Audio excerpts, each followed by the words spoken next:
Welcome back to another great project on Angelo's Workbench. Don't forget to check me out on Facebook, TikTok, and Instagram, all as Angelo's Workbench.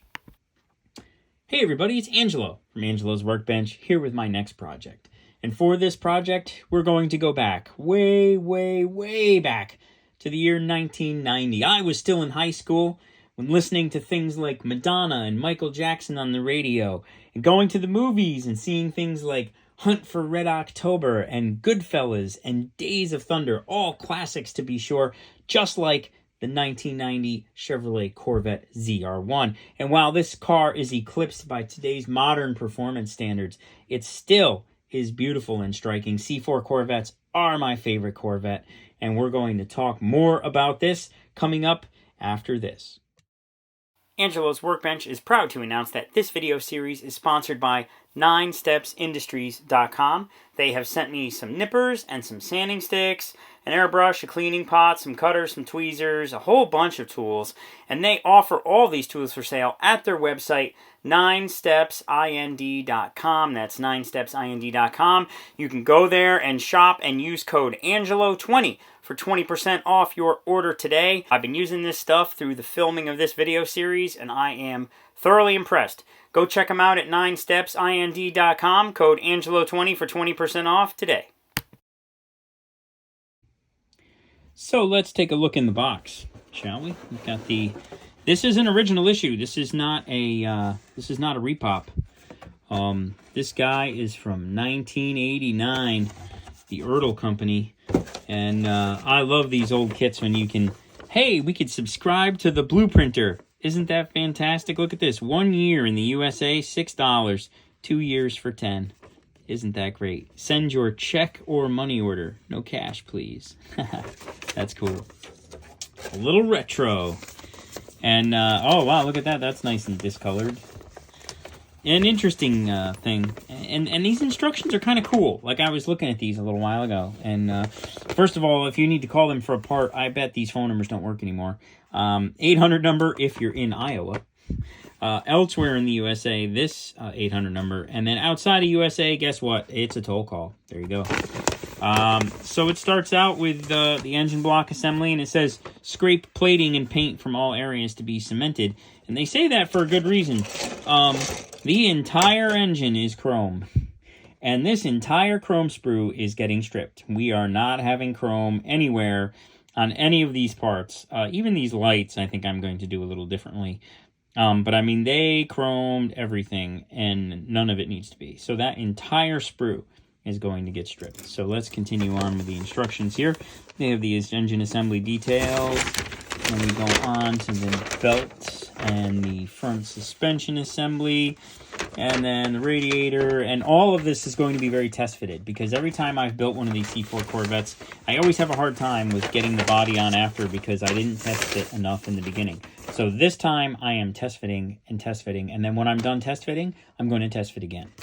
But I find it very interesting that they give you some instructions like this. Here it says, hey, before beginning assembly, paint the seats and interior as desired. Some factory colors include black and red. Use flat colors. And then they tell you the instrument panel, the console top, the steering wheel, and the shift lever remain flat black regardless of the upholstery cover. I think that's kind of cool. And then it tells you before beginning this assembly, the body, hood, headlights, and nose panel should be painted factory color. Include white, black, bright red, medium blue, dark red, gray, and charcoal metallic. They have a lot of information in these instructions as you go. And it says, remove the shaded areas and cement to the body prior to assembly. I don't always do that. I like having all that space to glue, and no one's ever going to see it. But so there will be a problem with the wheels and tires, because a long time ago, I robbed the wheels and tires from this kit for another project. And what I put in here at the time, and this was a very long time ago, and this was before 3D printing, so I felt I needed to put something in there. They're yellow, so they came from something molded in yellow. But I put these in here, and they are massively wide. And I've got these 4 tires that are just way too big for this car. The backs might work, but the fronts, I don't think so. So I'm just going to 3D print wheels and tires. So I'm going to go online, pick out some nice wheels and tires, 3D print them up, and that'll be what we use. So then continuing on, it's final assembly, and then you're done. And there are some decals that are mentioned in the instructions. I do not have the decals. They are long gone. So we will be building this without the decals. The other thing I'm concerned about, before we get to the parts, I'm concerned about the ride height. Because I'm looking at this box art build, and this thing looks like it's ready for off-roading. And I do not want that. So we're going to have to pay close attention when we're assembling the suspension and pre-test fitting the body and the suspension to make sure that we do not end up with the off-road version of the Corvette ZR1, which is not what I am trying to build. So now let's take a look at the parts. So we took a look at the chrome sprue already. This is mostly engine components, all chromed out. And we have a rear view mirror, some headers, and the front lights.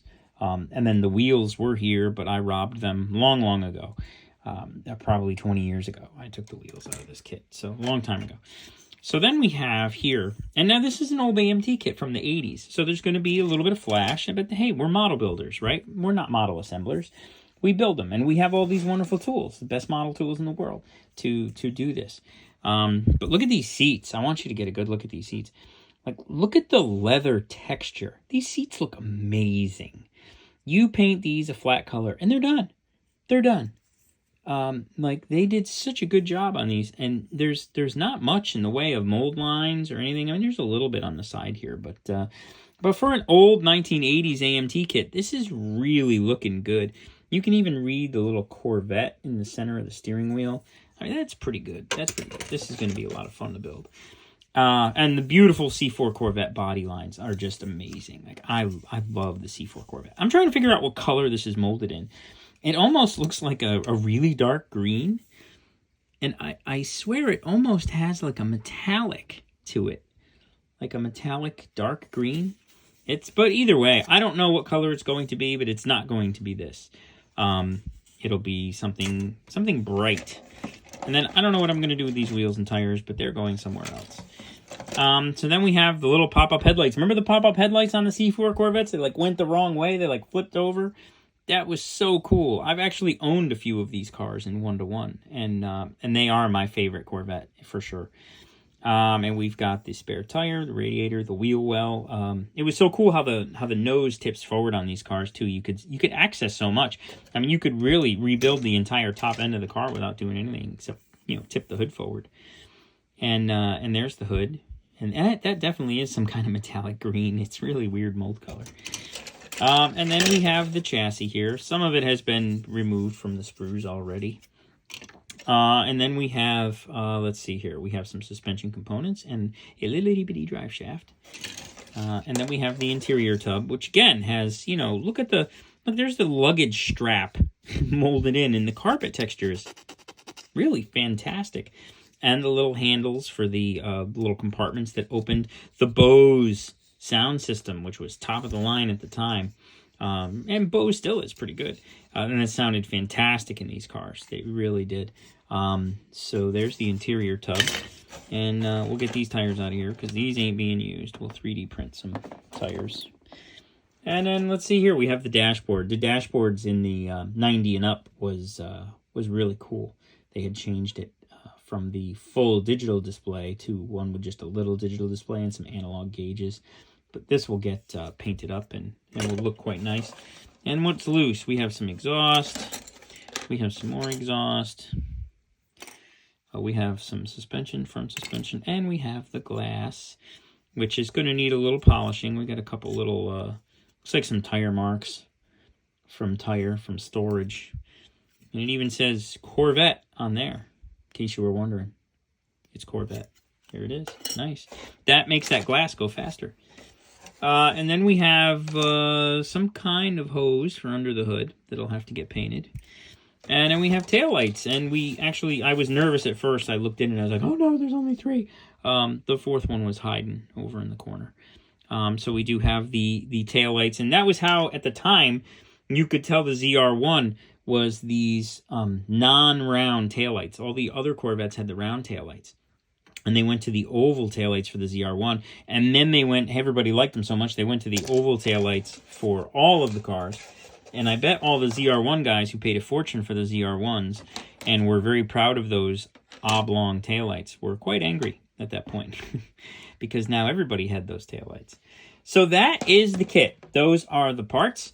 We're going to get started, and I will bring you back when I've got some work done. Let's go. Okay, first things first, we need to get rid of this chrome. So my favorite method of chrome removal is Easy Off Oven Cleaner, the yellow kind. You got to make sure you get the kind with the yellow cap. The blue stuff, I don't know if it works, but it doesn't work as well or as quickly. But this stuff, and this stuff is nasty, so I'm going to go ahead and turn on my spray booth. Exhaust some of the vapors from this. There we go.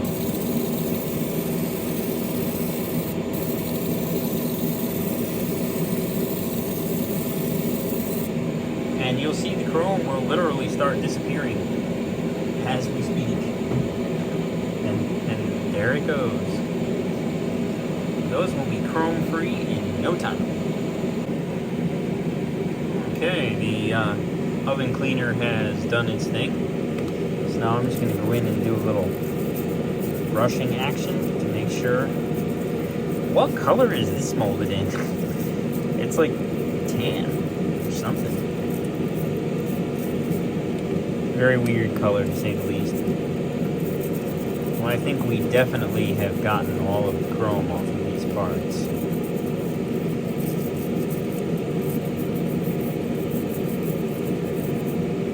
Now it's time to just give them a bath and some Dawn dishwashing detergent and water. Clean that up. And then we'll be back. So now that the chrome is gone, we can go ahead and begin assembly of the motor. So I'm going to get my Tamiya Extra Thin handy. And I've got these new nippers from 9 Steps Industries, and these are amazing. Now, I have experimented with them already on a small piece of sprue. And I want to point out that they have this really cool, like, metal stop, so they won't open past. And then there's another stop here that you can adjust with a small Allen wrench. You can actually adjust how much it closes. And I never knew that there were different types of nippers. So this has been an educational thing for me. And you learn about it on the back of the package here. It says that there is a premium side cutter, and it is a single-sided plier. Now, I didn't know about single-sided versus double-sided until I went out to their website. On their website, they tell you the pros and cons of single-sided versus double-sided, and these things are amazing. So now I'm going to grab my old nippers. Now, these are my old nippers here, and I'm just going to show you real quick. I know we're supposed to be building a model, and we're going to, but I want to share with you this. Now, listen to the cut. You heard it, right? And it went flying across. You could hear the snap of the plastic. Now, listen to this. And it just drops here. It doesn't go flying over there. It cuts through it like butter. I am so impressed with, and you can see here's all these little pieces because I've done it a couple of times. I was so impressed with this. I'm like, oh my God, I have to tell you guys. So, kudos to 9 Steps for some really nice nippers. I'm going to tell you right now, there are things that get sent to me that you never see. Okay, if somebody sends me something and I can't recommend it, I don't recommend it. But these, you're going to see a lot, not only in this video, but I think I'm going to be using these nippers from now on. So let's get started. We're going to begin removing these parts from the sprue. Oh, wow. I'm so excited about these nippers. I must be old getting excited about something like nippers. Well, this is one of the most important tools that a model builder uses is nippers. And wow, like there's going to be hardly any sanding on that. So then we need the cylinder heads, 114 and 115. And I'm going to glue these together now so that then I can airbrush them aluminum, or aluminium, as my European friends say. And we need the oil pan 122, which is right here. I'm just gonna, wow, that does such an amazing job. I'm gonna get in trouble for saying wow too much. Saying wow too much. The water pump front cover. Let's see if I can get that in there. Yep, no worries. And let's see here. We got a big glob on here now. So I'm just going to kind of get close. I don't want to mess up the part. And there's that. So those are all the parts I need for the very first step. And these are all going to be aluminum. So we can go ahead and we can commence the gluing. And then I will sand them after they cure. Smooth them out.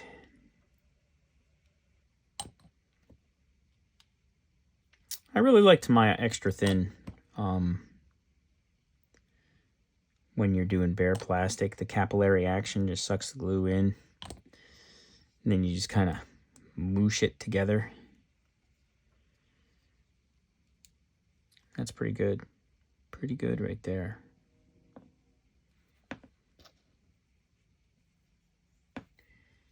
And then we have the oil pan has to go like this. We have a... Oh, there goes the nub. I knew that was going to happen. Well, we don't really need it anyway. We know where the oil pan goes. It goes right there. Oh, let's see here. I'm going to grab a...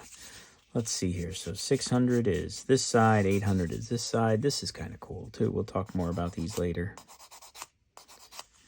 The 9 steps sanding sponges. These are pretty sweet. And I like that you can cut them to shape, whatever you want. You can even cut them in half, make 2. But I'm leaving them just the way they came.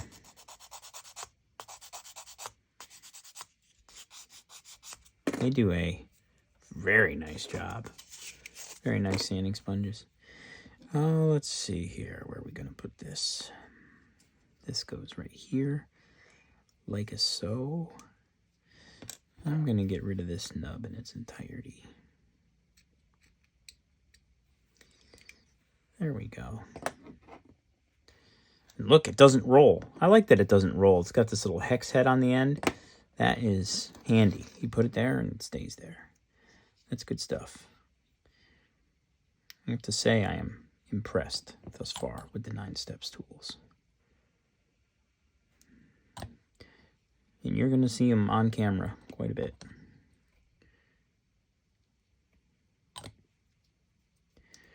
Well, that's interesting.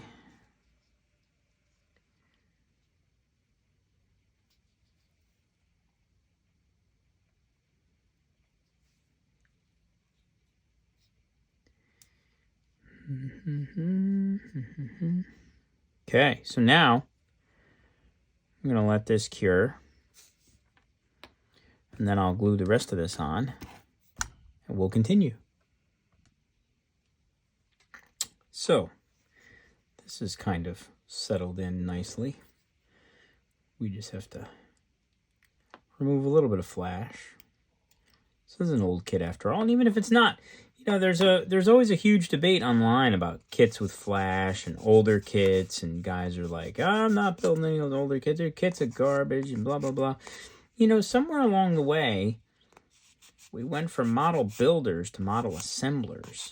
I view it, and everybody can do the hobby the way they want. I begrudge nobody their opinion.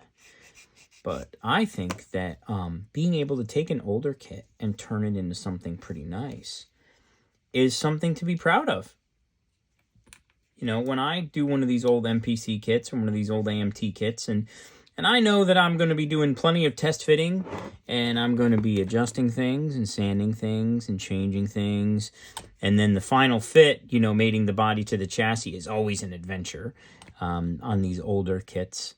But, you know, that's part of the challenge of model building. You get to flex your engineering skills. Like, you know, I'm going to engineer you know, this kit and make it work and come up with something that is a presentable shelf model. And I am proudest. I am most proud of the kits that I have to exert more effort in creating. I really enjoy those. So now, they don't give you a very clear direction. What I can spot is I see that there's a little angle in that drawing. You can't see it, it's off camera. There's a little angle in that drawing right there.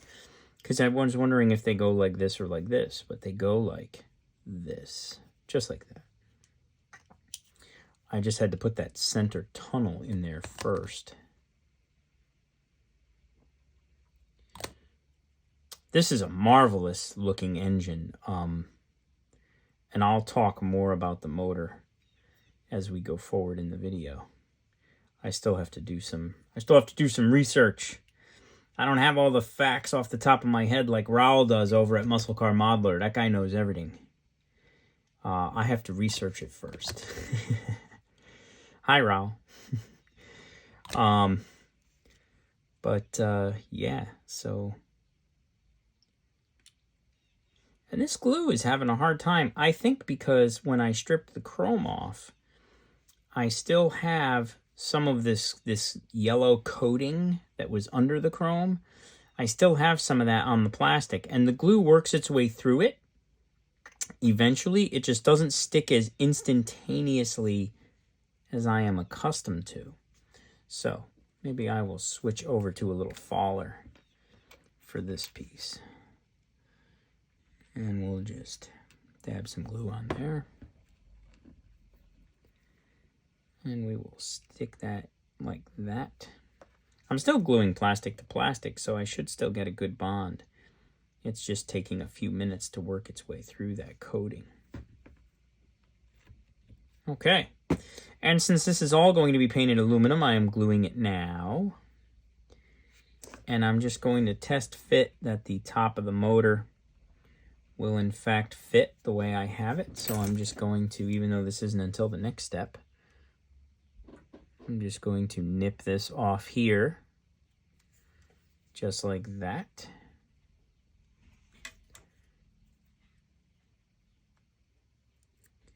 And there we go. Now I'm going to take this and I'm going to just line this up and see if it fits. If it fits, it ships, just like they say on the commercials.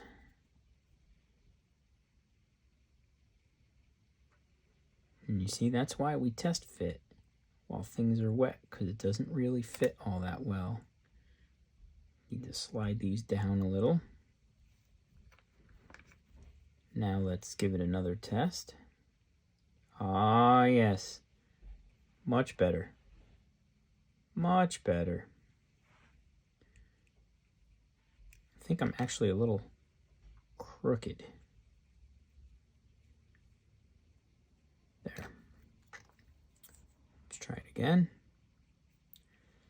That side looks good. That side looks good. Very nice. So now we'll let that cure. And we'll come back for more.